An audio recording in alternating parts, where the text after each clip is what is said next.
No doubting Thomas.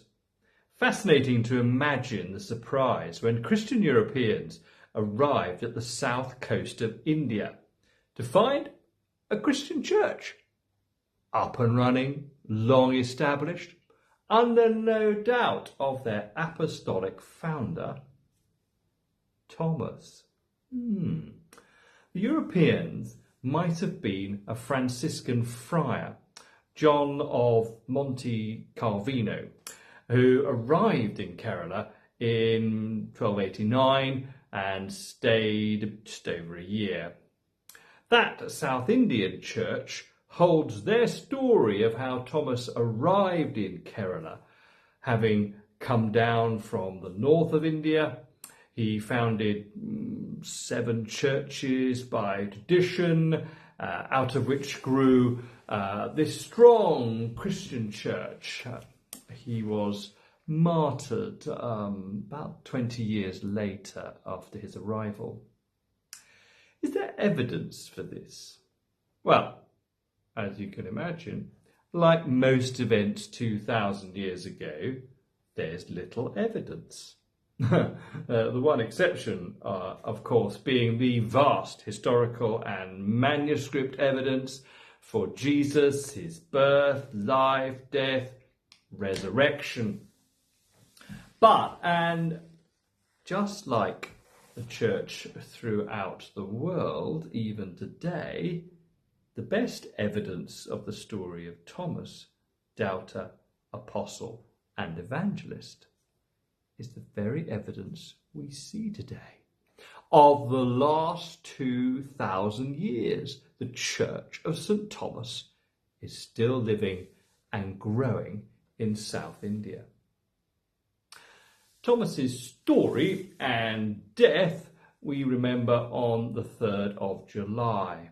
He appears 3 times in the Gospel stories, all in the Gospel of John. Firstly, challenging his fellow disciples to boldly go with Jesus, even to death.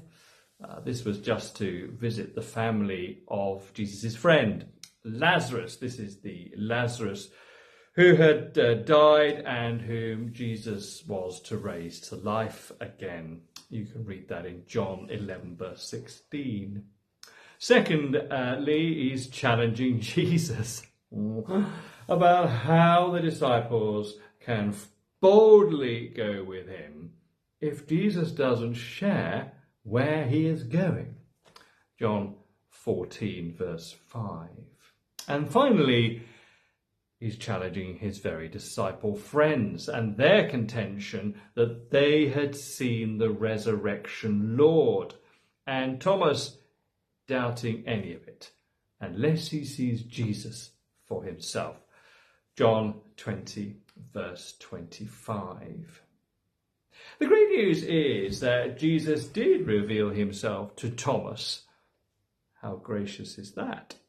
And Thomas is filled with the spirit of Pentecost and boldly goes to tell others of his resurrection Lord, all the way to South India. And today, we here in Holy Trinity rejoice with those Mar Thoma believers, brothers and sisters in Christ, who worship with us, no doubting Thomases, but confident in their story, confident in Christ's story, and eager also to tell others of, yes, their resurrection Lord.